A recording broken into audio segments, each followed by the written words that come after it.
बिस्मिल्लाहिर्रहमानिर्रहीम। बर्र-ए-सग़ीर पाक व हिंद की सियासत का मुतालिया हो या यहाँ के रहने वाले अवाम की ज़िंदगी के किसी पहलू का, इस खित्ते से मुताल्लिक़ कोई तज्ज़िया और मुतालिया उस वक्त तक अधूरा है जब तक वो इस खित्ते में होने वाली उस बुनियादी तब्दीली को सामने नहीं रखेगा जिस तब्दीली ने इस खित्ते की काया पलट दी, यानी बर्र-ए-सग़ीर पर 18वीं सदी में कायम होने वाला बरतानवी तसल्लुत। बर्र-ए-सग़ीर पर बरतानवी तसल्लुत का अमल यकदम यानी एक रात में नहीं हुआ, बल्कि कई सालों में बतदरीज ये अमल 1775 में बंगाल से शुरू होकर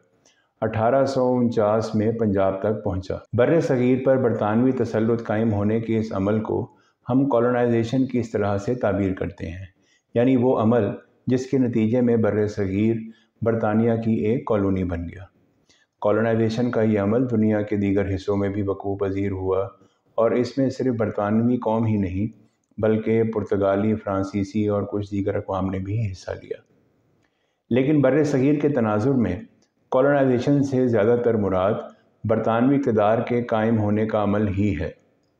एक और अहम बात ये भी याद रखने की है कि कॉलोनाइजेशन का ये अमल बरतानवी फ़ौज या हुकूमत ने बाज़ाब्ता तौर पर शुरू नहीं किया, बल्कि बरतानिया की एक तिजारती कंपनी ने अपनी तिजारती सरगर्मियों को बढ़ाने के लिए बर्र-ए-सग़ीर की सियासत में मदाखलत शुरू की और आहिस्ता आहिस्ता इसके मरकज़ी हिस्सों पर अपना तसल्लुत कायम कर लिया। 1947 में आज़ादी के वक्त भी मुत्तहिदा हिंदुस्तान में कमोबेश 700 रियासतें ऐसी थीं जिन पर मुख्तलिफ़ राजाओं या नवाबों की हुकूमत थी और बरतानवी हुकूमत ने उनसे टैक्स लेने और उनसे अपनी हाकमियत आला मनवाने के सिवा ज़्यादा तारुज़ नहीं किया। यानी ये एक ज़रूरत के तहत किया जाने वाला कब्ज़ा था। पूरे बर्र-ए-सग़ीर पर मुकम्मल कब्ज़ा शायद बरतानवी ज़रूरत ना था। एक तजारती कंपनी का बर्र-ए-सग़ीर के जुज़वी हिस्सों पर यह कब्ज़ा कई नताइज का बाइस बना, जिसकी तफसील आइंदा कभी बयान की जाएगी, मगर फ़िलहाल याद रखने की बात यह है कि इक़्तिदार की ये तब्दीली माजी में होने वाली बादशाहतों की तब्दीली की तरह नहीं थी, जिसमें एक बादशाह दूसरे के इक़्तिदार पर मुकम्मल कब्ज़ा कर लेता था, बल्कि ये एक सरज़मीन को महज फ़ायदे हासिल करने की गर्ज़ से अपने तसल्लुत में रखने की एक कोशिश थी, जिसके दौरान यहाँ बसने वाले इंसानों की हालत से किसी किस्म की हमदर्दी नहीं बरती गई। ये तरीक़ा तसल्लुत यानी किसी एक गिरोह या रियासत का किसी खित्ते पर महज अपने मफादात के लिए कब्ज़ा करना ऐसा पेचीदा और दूररस अमल था कि इसके तरीक़ेकार और इसके असरात के मुताले ने कॉलोनियल स्टडीज़ के नाम से एक पूरे डिस्कोर्स की बुनियाद रख दी और ये डिस्कोर्स अब मज़ीद कई शाखों में बढ़ चुका है। चुनांचे बर्र-ए-सग़ीर की तारीख़ का सादा तसव्वुर, जिसमें बरतानवी इक़्तिदार के कायम होने को महज बादशाहों की तब्दीली समझा जाए, मौजूदा दौर में नाक़िस तसव्वुर तारीख़ समझा जाता है। ईस्ट इंडिया कंपनी वो कंपनी थी जिससे बर्र-ए-सग़ीर पर अपने पंजे जमाए। ये लंदन की एक तिजारती कंपनी थी जो 1874 में ख़त्म हो गई।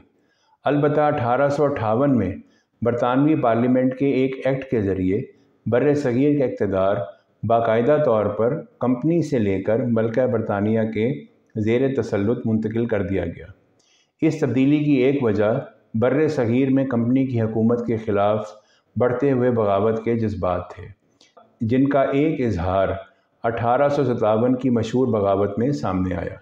जिसमें अवाम के मुख्तलिफ़ तबक़ात ने हिस्सा लिया। इस तरह बर्र-ए-सग़ीर की कॉलोनाइजेशन के दो दौर बन जाते हैं। एक 1858 से पहले का दौर, जिसको कंपनी की हुकूमत का दौर कहा जाता है, और दूसरा 1858 के बाद का दौर, जिसे बरतानवी राज का दौर कहते हैं। बर्र-ए-सग़ीर की कॉलोनाइजेशन के मुताले में सीखने और इबरत का बहुत सामान है और इससे हमें ये भी पता चलता है कि इस अमल ने बर्र-ए-सग़ीर की माशरती रिवायात, सोच के अंदाज़ और अवामी ज़िंदगी के कई गोशों पर गहरे असरात छोड़े। बर्र-ए-सग़ीर के अंग्रेज़ हुकाम की प्लानिंग की बारीकियों का जब मुताला किया जाता है तो वाज़ेह तौर पर मालूम होता है कि अंग्रेज़ कौम उस दौर में सोच व फ़िक्र और तंजीम में कितनी पुख्ता और माहिर हो चुकी थी और उनका बर्र-ए-सग़ीर और दुनिया के दीगर हिस्सों पर कब्ज़ा उनकी उस बरतर फ़िक्र व हिम्मत का नतीजा था। इस इक़्तिदार को कायम करने के लिए उन्होंने अवाम पर जो जुल्म सितम किए सो किए, मगर उसको कायम रखने के लिए अवामी ज़िंदगी में ऐसी मदाखलत की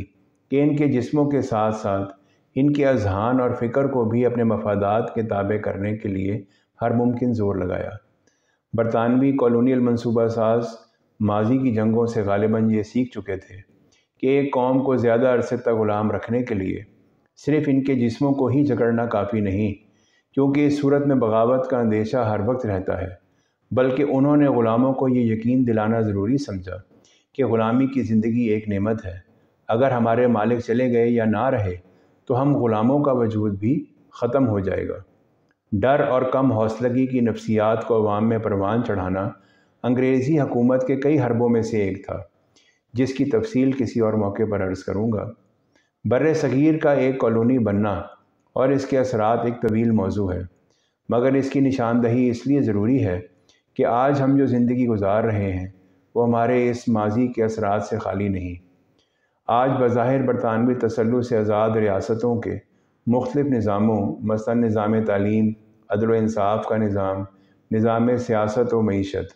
ان سب کی بنیادیں اسی کالونیل دور میں رکھی گئیں، اور ان کو چلانے کے اصول اور افراد یعنی بیوروکریسی ابھی بھی کم و بیش اسی طریقے پر تربیت پاتے اور کام کرتے ہیں، اور اس سب کو بڑے پیمانے پر بدلنے کا عمل شعوری طور پر شروع نہیں ہو سکا۔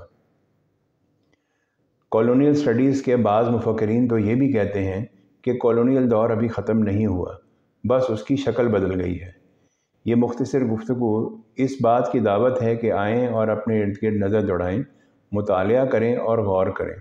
اور اپنے ارد گرد موجود نظاموں کو گہرائی سے سمجھنے کی کوشش کریں۔ شکریہ۔